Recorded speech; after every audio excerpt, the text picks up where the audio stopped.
ओ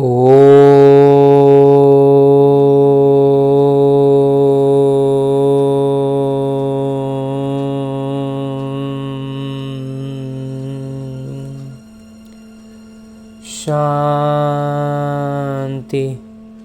ओम शांति। बाबा, आज 13 फरवरी 2025 है और आज हम अध्ययन करने जा रहे हैं परमपिता परमात्मा के अनमोल मधुर महावाक्यों को, मुरली को। तो इसे भीतर तक धारण करने के लिए और अपने जीवन में परिवर्तन लाने के लिए, ताकि हम ब्राह्मण से फरिश्ता और फरिश्ता से देवता बन सकें, इसके लिए सबसे पहले हमें अपने सूक्ष्म शरीर के साथ चलना चाहिए मधुबन की धरा पर। तो मधुबन की धरा पर आज हम सीधे पहुंचते हैं हिस्ट्री हॉल में, जहां कभी साकार बाबा मुरलियां चलाया करते थे।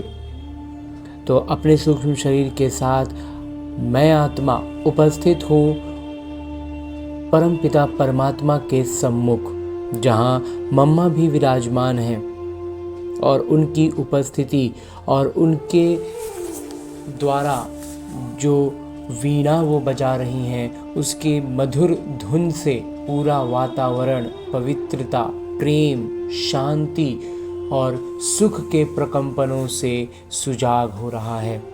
और इस पवित्र वातावरण में अपने सूक्ष्म शरीर के साथ खुद मैं आत्मा खुद की उपस्थिति को अनुभव करते हुए अब अध्ययन करते हैं मुरली, जिस मुरली में बाबा कहते हैं, मीठे बच्चे, बाबा जो हैं जैसे हैं उन्हें यथार्थ रीति जानकर याद करना, यही मुख्य बात है।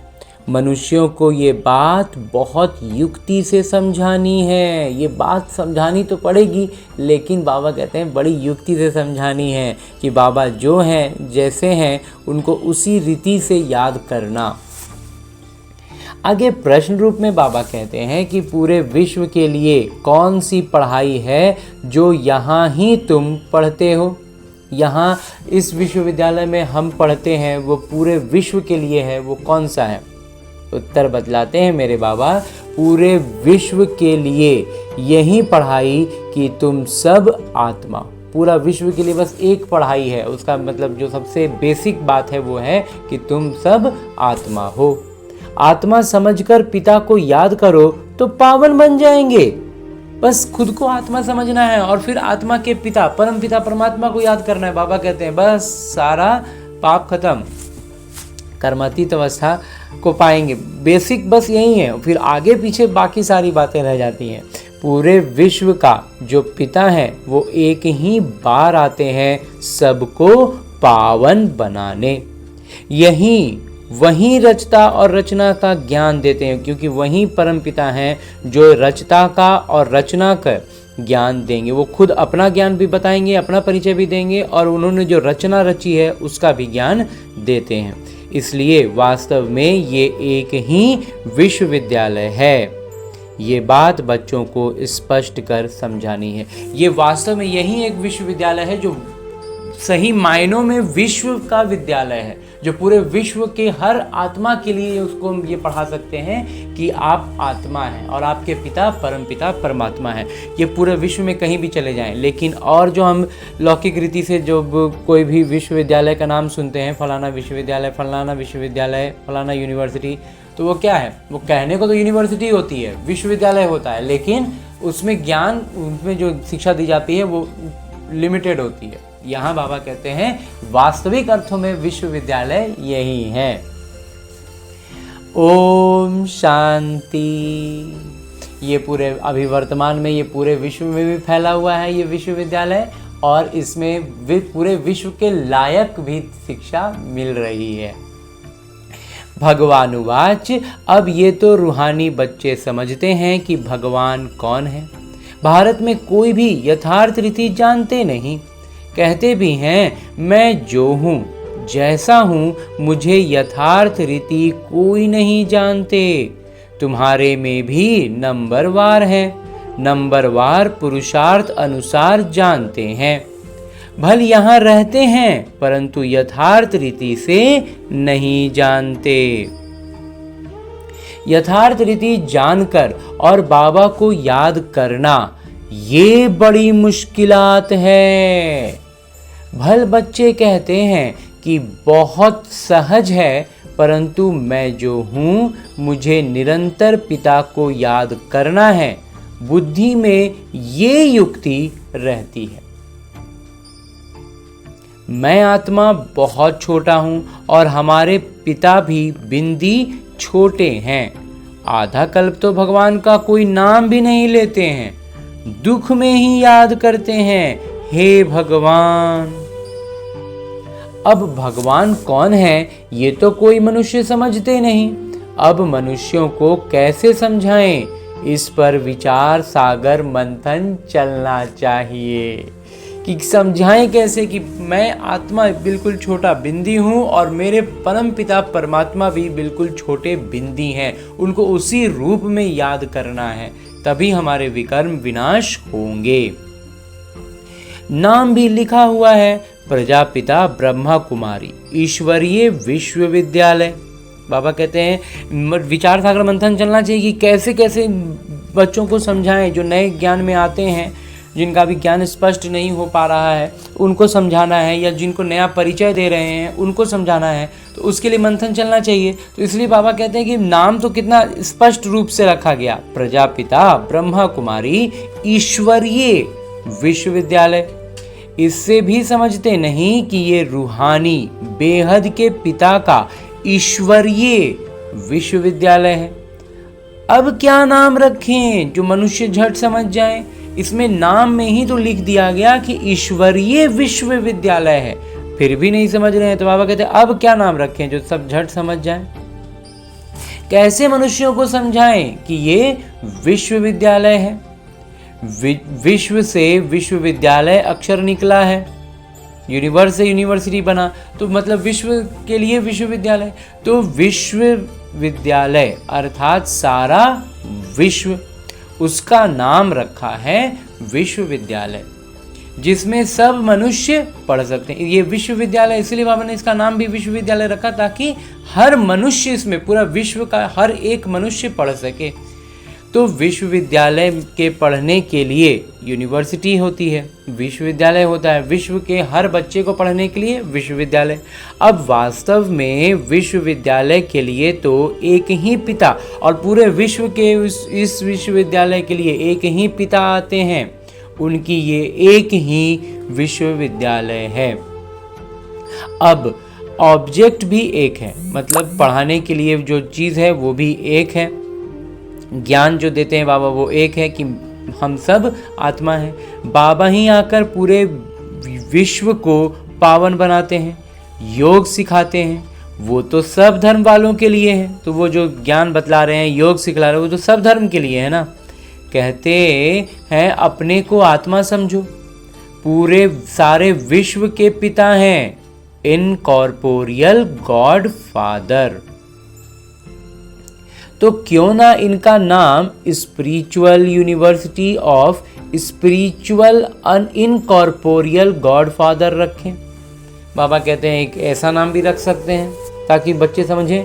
ख्याल किया जाता है ना, मनुष्य ऐसे हैं जो पूरे विश्व में बाबा को एक भी नहीं जानते हैं। बाबा कहते हैं पूरा विश्व में बाबा के आने के पहले तक में भी अगर देखें तो एक भी बच्चा नहीं था, एक भी आत्मा नहीं थी जो भगवान को यथार्थ रीति जानते हो। रचता को जाने तो रचना को भी जाने, पहले रचता को जानते ही नहीं है तो रचना को क्या जानेंगे।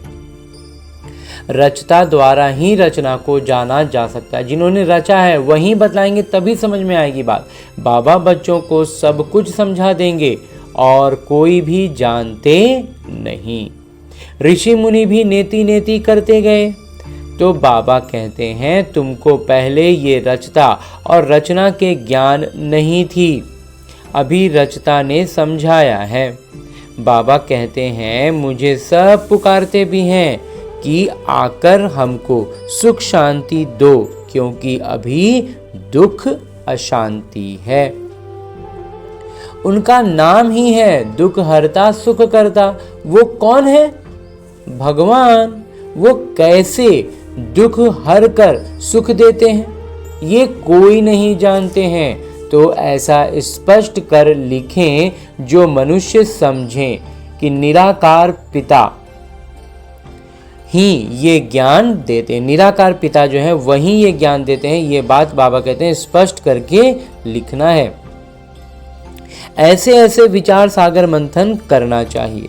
बाबा समझाते हैं मनुष्य सभी हैं पत्थर बुद्धि, अभी तुमको पारस बुद्धि बना रहे हैं, लेकिन हम भी तो पत्थर बुद्धि ही हैं। तो उसको बाबा हम बाबा के संबंध में आ गए, संपर्क में आ गए, तो बाबा कहते हैं हमें वो पारस बुद्धि बना रहे हैं। तो हमें भी पारस बुद्धि का मतलब क्या कि हम भी आगे जाकर दूसरों को पतित से पावन बनाने के लिए निमित्त बने। तो वास्तव में पारस बुद्धि उन्हें कहेंगे जो कम से कम 50 से अधिक अंक लें। फेल होने वाले पारस बुद्धि नहीं, कम से कम 50 नंबर तो लाएं 100 में से। ये भी कोई समझते नहीं हैं कि राम को बाण क्यों दिखाए हैं। श्री कृष्ण को सुदर्शन चक्र दिखाया है कि उसने सबको मारा, और राम को बाण दिखाए हैं, मतलब कृष्ण भी मारते थे सुदर्शन से और राम जी भी तीर धनुष लेके घूमते थे।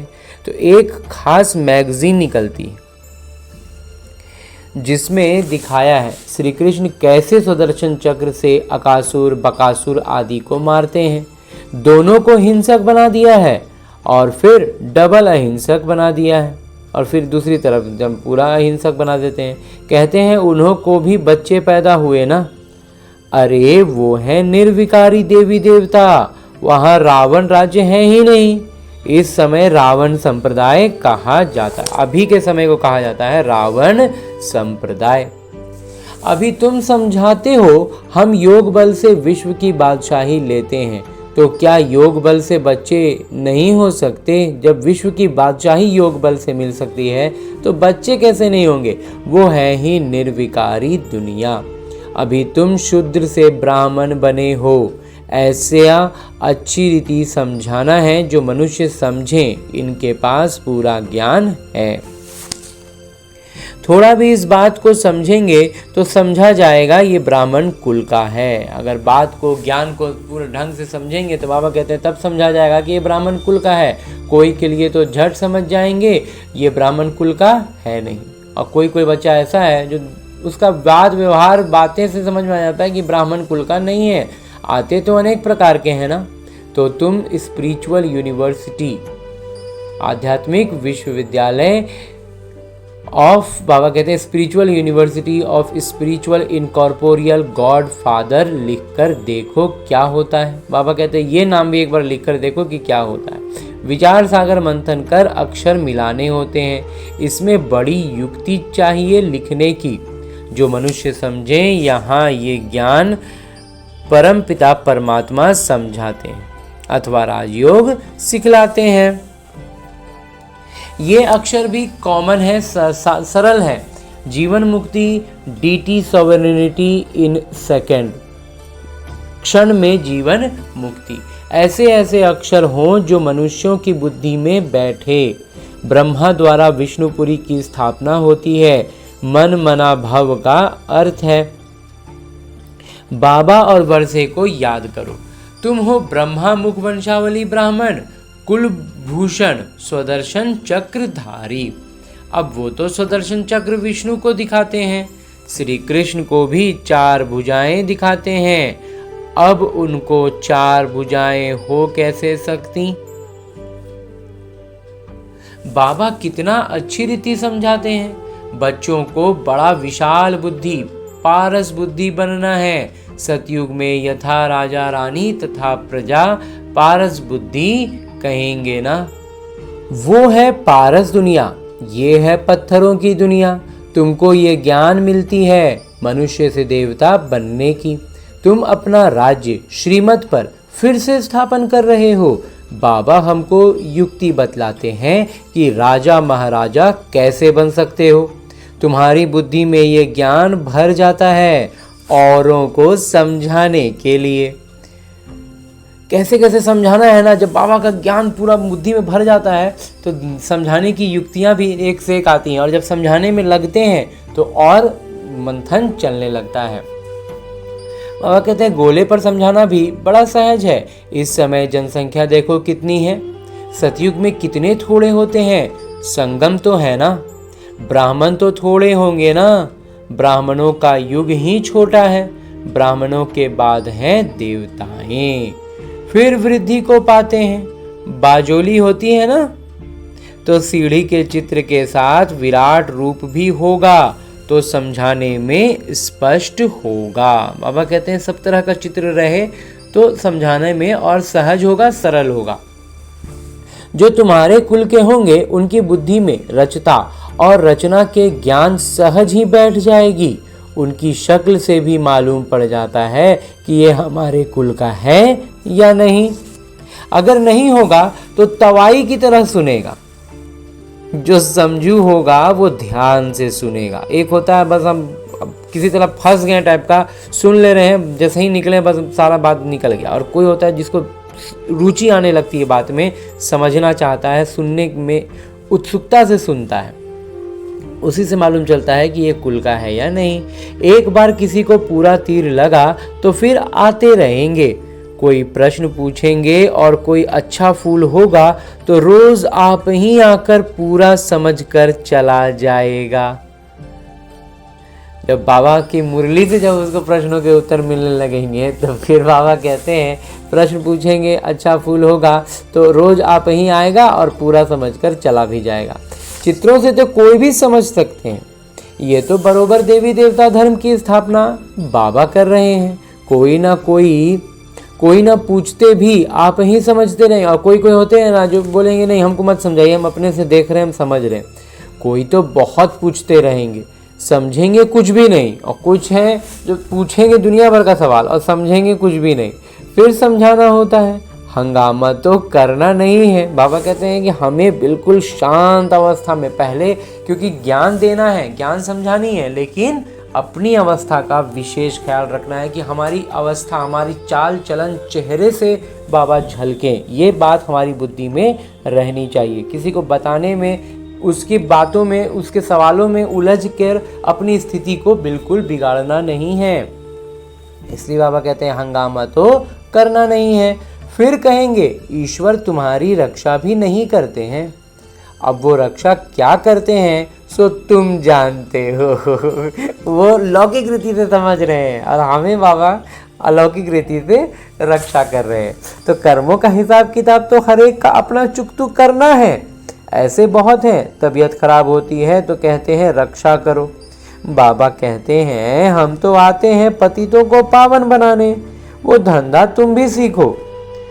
बाबा 5 विकारों पर जीत पहनाते हैं तो और ही जोर से वो सामना करेंगे। जब जीत होगी ना तो फिर विकारों पर और जोर से आएगा सामने में, तो उसको बाबा कहते हैं पहनाते हैं तो और ही जोर से सामना करेंगे। विकार का तूफान बहुत जोर से आता है। बाबा तो कहते हैं बाबा का बनने से ये सब बीमारियां उथल खाएंगी। मतलब जो पहले नहीं होता था वैसा वैसा उफान उठेगा। बाबा कहते हैं ये सब होता है बाबा का बनने से। सारे उनको छूटने लगता है ना तो वो एक बार अपना पूरा पिक पर चढ़ती हैं। तूफान जोर से आएंगे, पूरी बॉक्सिंग है, एकदम बॉक्सिंग में जैसे होता है ना वैसा होगा। अच्छे अच्छे पहलवानों को भी हरा लेते हैं।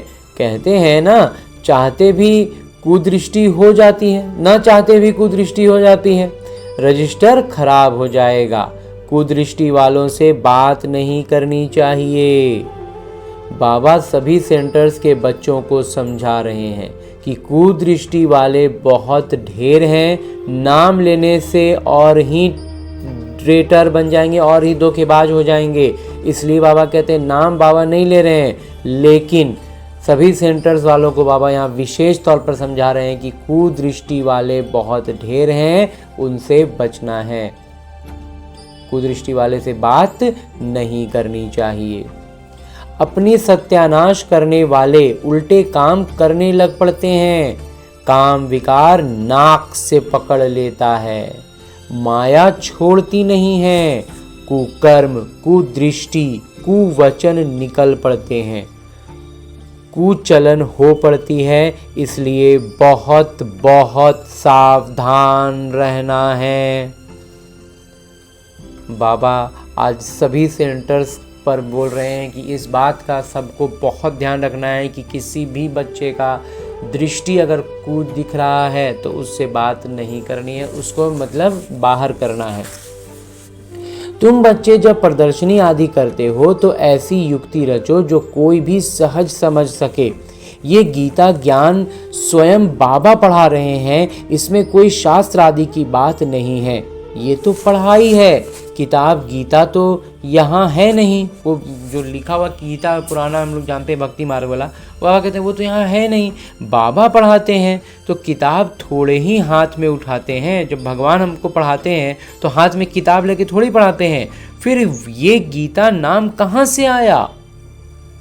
ये सब धर्मशास्त्र बनते ही बाद में हैं। कितने अनेक मठ पंथ हैं, सबके अपने अपने शास्त्र हैं। टाल डाल जो भी हैं, छोटे छोटे मठ पंथ, उनके भी शास्त्र आदि अपने अपने हैं। तो वो हो गए सब बाल बच्चे। अभी गीता का भी ऐसा है कि कई अलग अलग लेखक का अलग अलग गीता हो जाता है। तो बाबा कहते हैं ये सब बाल बच्चे हो गए, उनसे तो मुक्ति मिल ना सके। सर्वशास्त्रमयी शिरोमणि गीता गाई हुई है। गीता का भी ज्ञान सुनाने वाले होंगे ना, तो गीता का ज्ञान सुनाने वाले भी तो बहुत हो जाते हैं। तो ये ज्ञान पिता ही आकर देते हैं, कोई भी शास्त्र आदि हाथ में थोड़े ही हैं।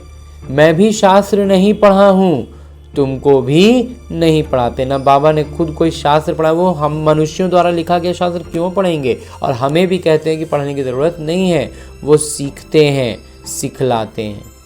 यहाँ शास्त्रों की बात नहीं है। शास्त्रों में क्या होता है, खुद पहले सीखते हैं फिर दूसरों को सिखलाते हैं। बाबा कहते हैं यहाँ शास्त्रों की कोई बात ही नहीं है। बाबा है ही ज्ञानवान। हम तुमको सभी वेदों शास्त्रों का सार बतलाते हैं। सबका कुल मिला के कंक्लूजन क्या है ना, बाबा वहीं बतला देते हैं। मुख्य हैं ही 4 धर्मों के 4 धर्मशास्त्र। ब्राह्मण धर्म का कोई किताब है क्या? कितनी समझने की बातें हैं। ये सब बाबा बैठ डिटेल में विस्तार में समझाते हैं। मनुष्य सब पत्थर बुद्धि हैं, तब तो इतने कंगाल बने हैं। देवताएं थे गोल्डन एज में, वहाँ सोने के महल बनते थे, सोने की खानियाँ थीं। अभी तो सच्चा सोना है नहीं, सारी कहानी भारत पर ही है। तुम देवी देवता पारस बुद्धि थे, विश्व पर राज्य करते थे। जब हम देवी देवता थे, पारस बुद्धि थे, पवित्र थे, तो विश्व पर राज्य करते थे। अभी स्मृति आई है, हम स्वर्ग के मालिक थे, फिर नरक के मालिक बने हैं, अब फिर पारस बुद्धि बनते हैं। ये ज्ञान तुम बच्चों की बुद्धि में है, जो फिर औरों को समझाना है। नाटक अनुसार किरदार चलता रहता है। जो समय पास होता है सो एक्यूरेट, फिर भी पुरुषार्थ तो कराएंगे ना। बाबा कहते हैं सब किरदार भी जो है वो एक्यूरेट चल रहा है, लेकिन जो समय बीत रहा है उसमें जो पुरुषार्थ करना था वो बाबा वो तो कराएंगे ना। जिन बच्चों को नशा है कि स्वयं भगवान हमको स्वर्ग का मालिक बनाने के लिए पुरुषार्थ कराते हैं, उनकी शक्ल बड़ी फर्स्ट क्लास खुशनुमा रहती है। उनका शक्ल सही नजर आने लगता है कि वो कितने खुश हैं कि उनको भगवान पढ़ा रही है। नशा उनके चेहरे से झलकता है। बाबा आते भी हैं बच्चों को पुरुषार्थ कराने, प्रारब्ध के लिए, ताकि अधिक से अधिक बच्चे प्रारब्ध पा सकें। यहाँ भी तुम जानते हो, दुनिया में थोड़े ही कोई जानते हैं, स्वर्ग का मालिक बनाने भगवान पुरुषार्थ कराते हैं। स्वर्ग का मालिक बनाने के लिए भगवान पुरुषार्थ करा रहे हैं, तो खुशी होनी चाहिए। शक्ल बड़ी फर्स्ट क्लास खुशनुमा होनी चाहिए। बाबा की याद से तुम सदैव हर्षित रहेंगे। बाबा को भूलने से ही मुरझाई आती है। उदासीपन तभी आएगा जब हम बाबा को थोड़ा सा भूलेंगे। बाबा और वर्षे को याद करने से खुशनुमा हो जाते हैं। हर एक की सेवा से समझा जाता है। बाबा को बच्चों की खुशबू तो आती है ना। बाबा कह रहे हैं कि बाबा को हम बच्चों की खुशबू आती है, सपूत बच्चों से खुशबू आती है, कपूत से बदबू आती है। मतलब अच्छा फूल होगा तो उसे खुशबू आएगा, और कोई ख़राब फूल होता है ना, कोई फूल, तो उससे अजीब सा गंध आता है। तो बाबा कहते हैं जो ख़राब बच्चे होते हैं उनसे बदबू आती है। बगीचे में खुशबूदार फूल को ही उठाने के लिए दिल होगी, तो जो बगीचा में जो खुशबूदार फूल होगा उसको उठाने का मन करता है ना। अक के कौन उठाएंगे और अक का फूल कोई शौक से उठाएगा। बाबा को तो भक्ति में हमें बता दिया गया कि भोलेनाथ पर चढ़ता है, हम लोग उठा तोड़ तोड़ के लेके जाके उसको चढ़ा देते हैं भोलेनाथ पर, शिवलिंग पर, लेकिन ऐसे तो कोई नहीं उठाएगा। तो बाबा को यथार्थ रीति याद करने से ही विकर्म विनाश होंगे। इसलिए बाबा कहते हैं कि हमें अक का फूल नहीं बनना है, खुशबूदार फूल बनना है, ताकि भगवान हमें उठाएं, अपनी गोद में उठा कर ले जाएं। और ऐसा तब होगा जब हम अपने खुशबूदार फूल बनेंगे तो हमारे विकर्म भी विनाश हो जाएंगे। अच्छा, मीठे मीठे सिकिलते बच्चों प्रति माता पिता बाबा का याद प्यार और आशीर्वाद। रूहानी बाबा की रूहानी बच्चों को नमस्ते। हम रूहानी बच्चों की ओर से रूहानी माता पिता को याद प्यार और प्रणाम। धन्यवाद बाबा, धन्यवाद।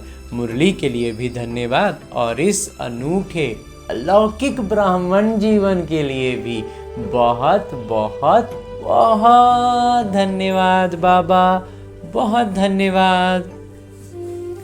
आगे आज की मुरली से लिए गए वो प्रमुख बिंदु हैं जिन्हें हमें अपने ब्राह्मण जीवन में धारण करने हैं और ब्राह्मण सो देवता बनना है। उसके लिए जो सबसे पहली बिंदु है वो है कि माया की बॉक्सिंग में हारना नहीं है। माया खूब बॉक्सिंग करेगी, उथल खाएगी, जो पहले नहीं थी वो सारी माया के रूप सामने आने लगेंगे। बाबा कहते हैं लेकिन उससे हारना नहीं है। ध्यान रहे कभी मुख से कुवचन न निकले, कुदृष्टि, कुचलन, कुकर्म न हो जाए। हमें इस बात का पूरा ख्याल रखना है कि हमसे किसी भी तरह का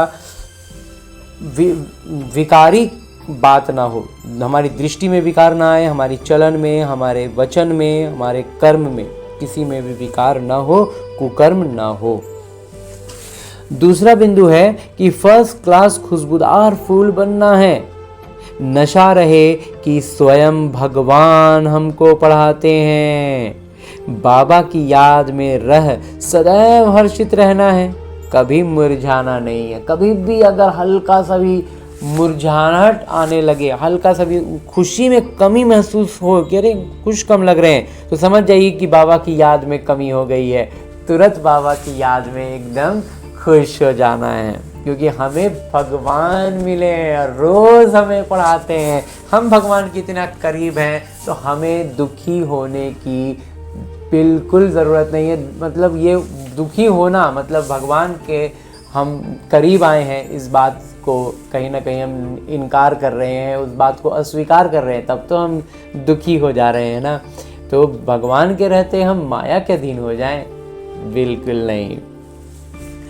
तो आगे मेरे बाबा वरदान दे रहे हैं। वरदान देते हुए मेरे बाबा कहते हैं, चुनौती और वास्तविक व्यवहारिकता की समानता द्वारा, चैलेंज और प्रैक्टिकल की समानता, मतलब एक तरफ चुनौती की बात करें और दूसरी तरफ वास्तविक जीवन की बात करें तो दोनों में असमानता होने लगती है। तो बाबा कहते हैं दोनों में समानता लाना है। समानता द्वारा स्वयं को पापों से सेफ रखने वाले विश्व सेवाधारी भव। चैलेंज और प्रैक्टिकल की समानता द्वारा स्वयं को पापों से सेफ रखने वाले विश्व सेवाधारी भव।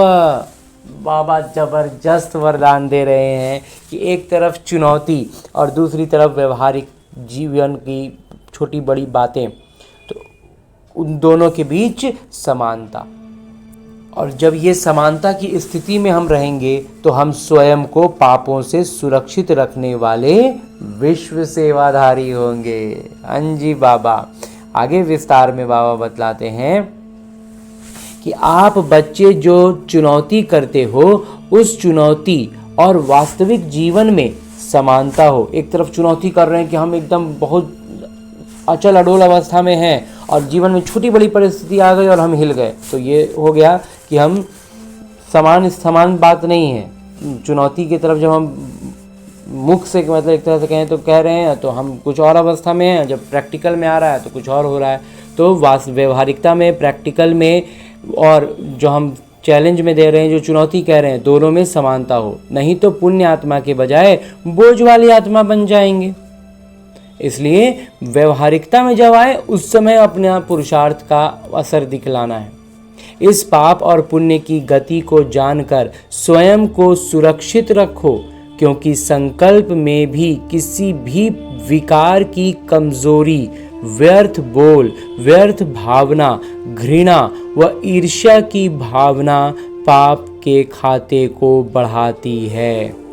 इसलिए पुण्य आत्मा भव के वरदान द्वारा स्वयं को सुरक्षित रख विश्व सेवाधारी बनो।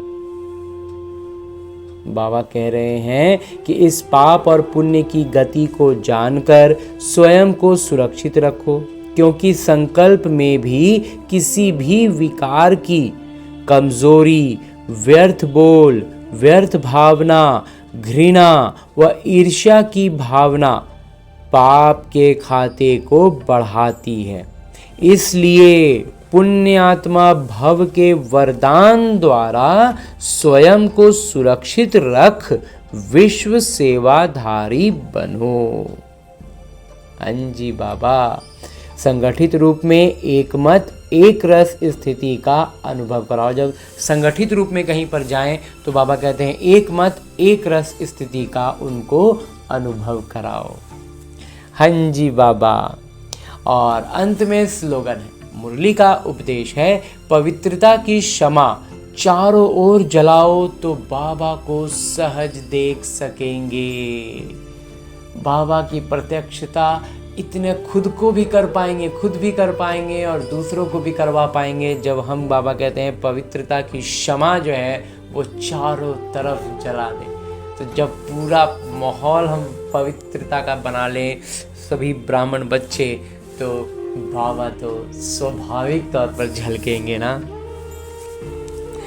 और इतना श्रेष्ठ मुरली सुनने के बाद इसकी एक एक शब्द, एक एक बात अपने भीतर धारण करते हुए बड़े ही आनंद के इस माहौल में हम अब आगे बढ़ते हैं और परमपिता परमात्मा के इस अव्यक्त स्वरूप से एक इशारा पाते हैं, जो बाबा इस महीने में हमें एकांत प्रिय बनो और एकता की एकाग्रता को अपनाओ कि श्रीमत के अंदर रोज़ एक इशारा देते हैं। और आज के लिए जो बाबा इशारा दे रहे हैं वो है कि प्रत्यक्षता का झंडा लहराने के पहले सिर्फ 2 शब्द हर कर्म में लाना।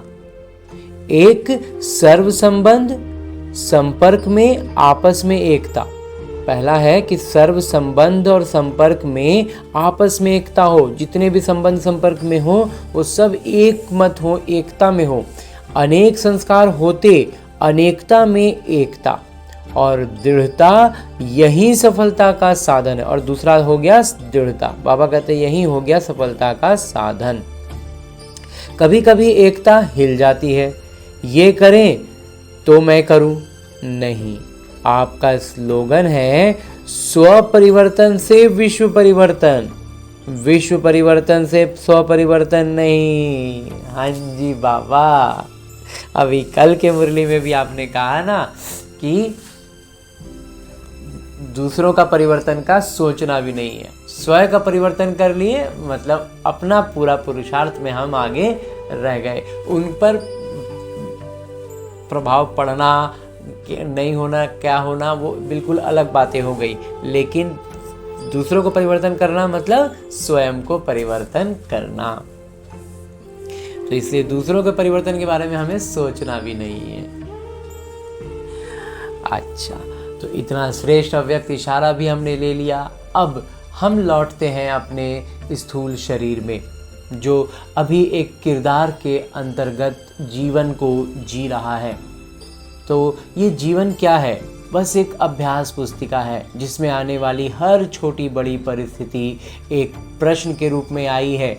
और ये वो अभ्यास पुस्तिका है जिसमें हम किसी भी क्वेश्चन को, किसी भी प्रश्न को क्विट करके आगे नहीं बढ़ सकते, पास करके आगे नहीं बढ़ सकते। इसमें हम या तो उत्तीर्ण होंगे या अनुत्तीर्ण होंगे। तो अनुत्तीर्ण भी होते हैं तो हमें इस बात की सजगता रहे कि हमने इस प्रश्न को में हम अनुत्तीर्ण हुए, तो अगली बार हम उस प्रश्न में, रोज़ की जीवन की आने वाली हर छोटी बड़ी बात में हम अगली बार कैसे उसमें उत्तीर्ण होंगे, ये हमारा मंथन चले और लगातार ज्ञान मुरली की बातें हमारी बुद्धि में गूंजती रहें। तो हम अपने जीवन की परिस्थितियों में धीरे धीरे बदलाव ला पाएंगे, स्वयं का परिवर्तन कर पाएंगे, आत्मिक अवस्था में स्थित रह पाएंगे। और तभी तो ब्राह्मण सो फरिश्ता और फरिश्ता सो देवता बन पाएंगे। तो ऐसे ही श्रेष्ठ भावना और श्रेष्ठ कामनाओं से भरपूर होकर लौटते हैं अपने लौकिक किरदार में। अच्छा, ओम शांति।